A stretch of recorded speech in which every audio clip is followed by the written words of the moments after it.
Boa noite, queridos irmãos e amigos, todos que têm nos acompanhado em nosso programa.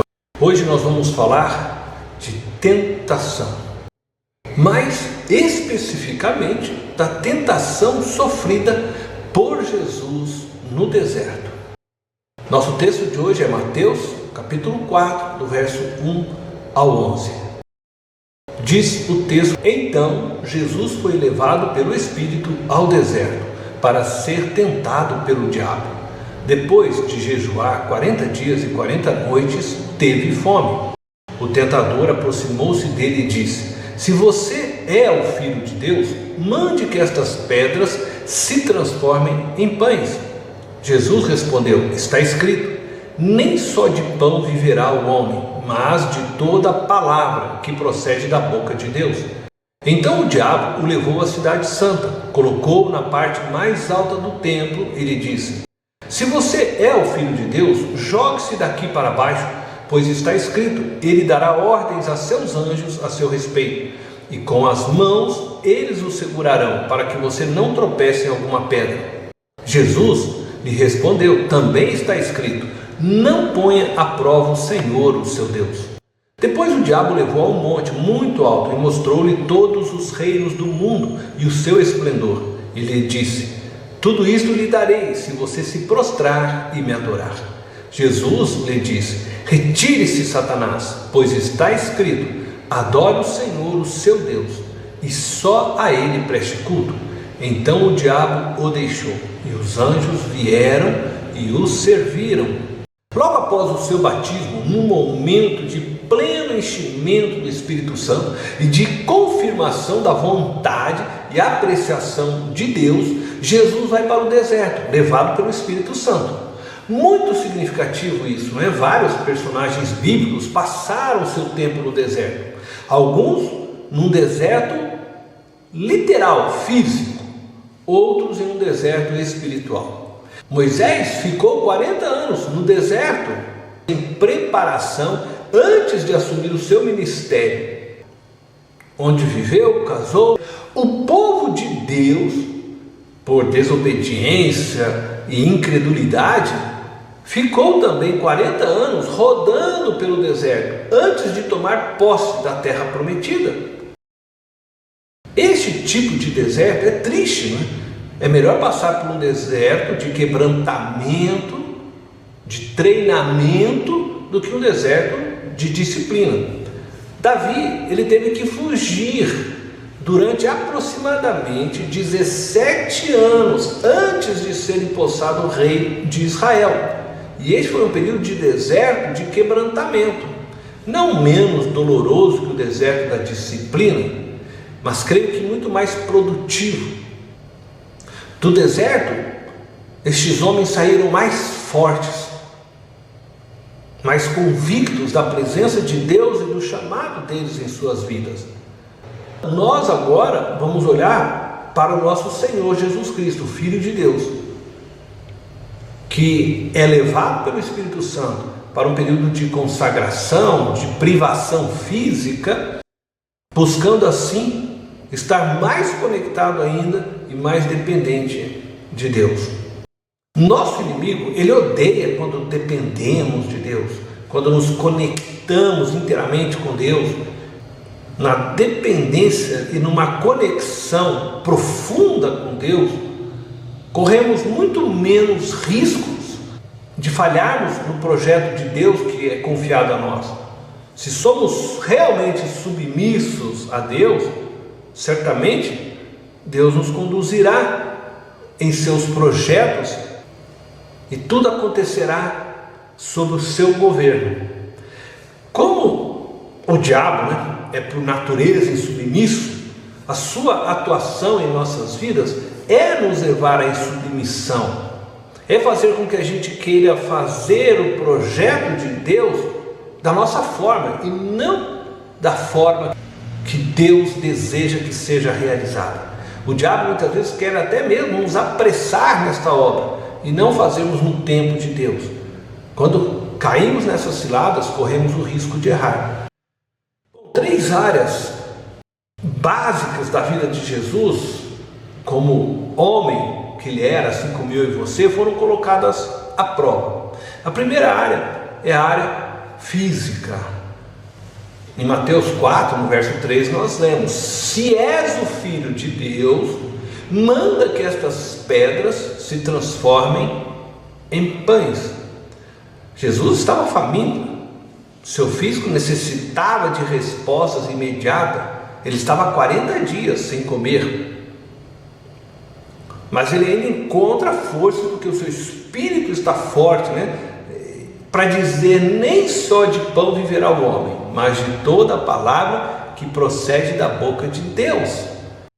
Aqui Jesus ele reconhece as necessidades físicas, ele não as nega, mas vê claramente que a palavra de Deus, obedecer a Deus, depender das promessas e viver entregue nas mãos de Deus é o que realmente alimenta o ser humano e preenche a sua vida.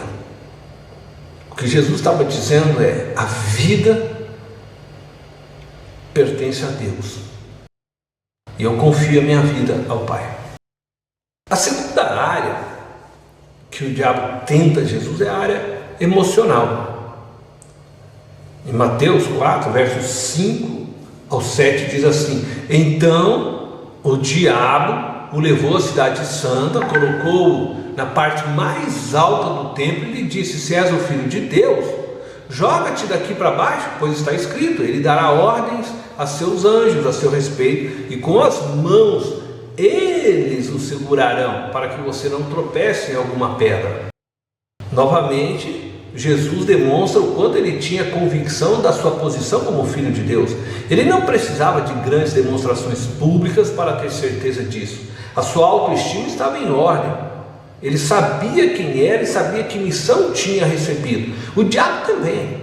O diabo não estava duvidando de quem era Jesus. A sua intenção única era abalar Jesus.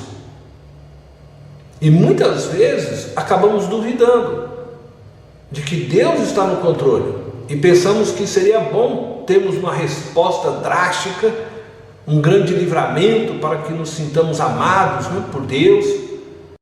Veja o que diz Jesus: também está escrito: não ponha à prova o Senhor, o seu Deus. Jesus tinha convicção absoluta e profunda que Deus o amava. Ele não precisava colocar Deus à prova. Ah, não, o Senhor disse que vai me proteger, se eu tropeçar numa pedra, então eu vou me jogar aqui, vamos ver se o Senhor vai me proteger mesmo. Não, Jesus sabia que não era necessário, que Deus estaria guardando a sua vida quando ele precisasse, que Deus estaria protegendo. Ele não precisava fazer prova do amor de Deus, ele simplesmente confiava no amor de Deus. O inimigo estava tentando colocar nele um sentimento de dúvida, que o levasse então a questionar a fidelidade e o amor do Pai por ele. E muitas vezes o inimigo tenta fazer isso conosco.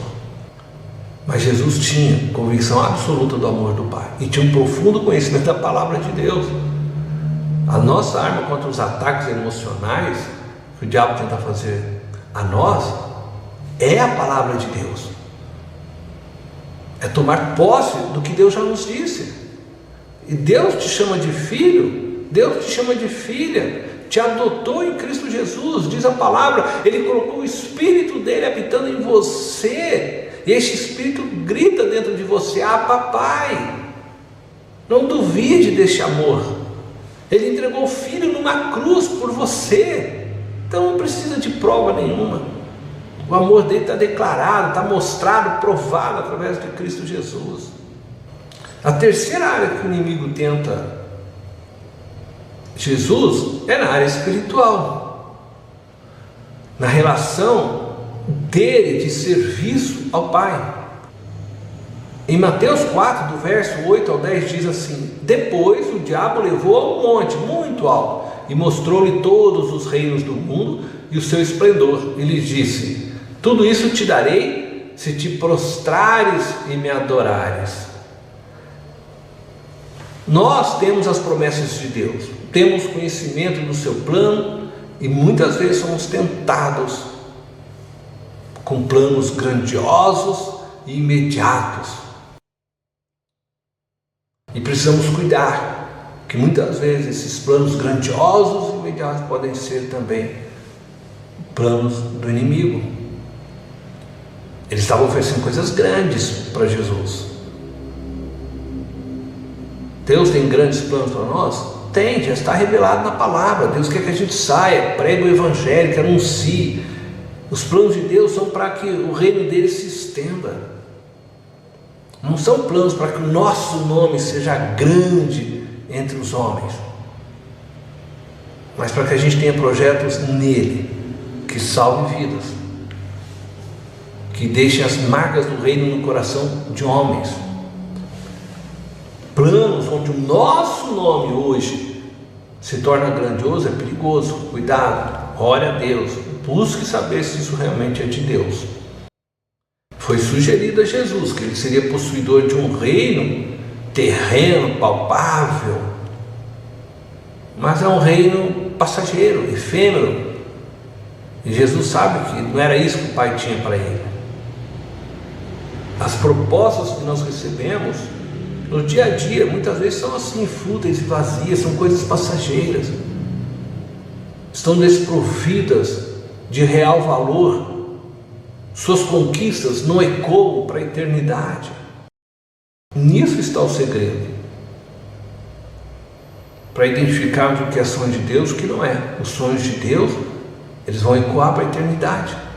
Os sonhos de Deus é fazer o nome de Jesus Cristo ser exaltado, não o nosso nome. Aquilo que vai encher o seu ego, que vai deixar você orgulhoso de si mesmo, que as pessoas vão olhar para você e vão te elogiar. Cuidado, cuidado. Deus deve ser o centro de tudo, a razão do seu viver, a sua bússola.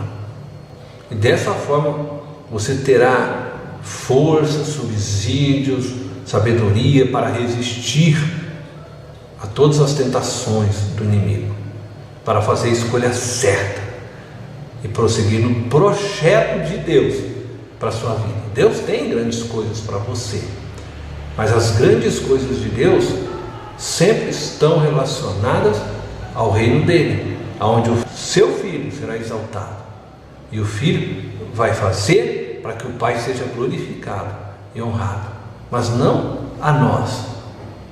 Nós somos servos e nós devemos ser felizes de podermos ser cooperadores, embaixadores, ministros de Deus aqui na terra.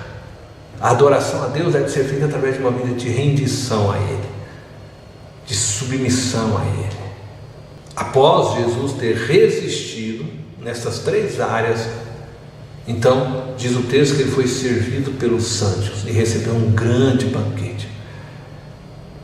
Permaneça firme, persevere na sua fé, resista ao mal, a todas as tentações, glorifique ao Pai, trabalhe para Jesus, deixe o Espírito Santo te tornar uma testemunha de Cristo Jesus.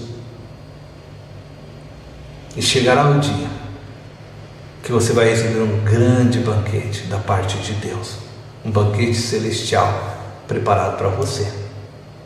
Deus te abençoe. Até o nosso próximo programa. Um grande abraço.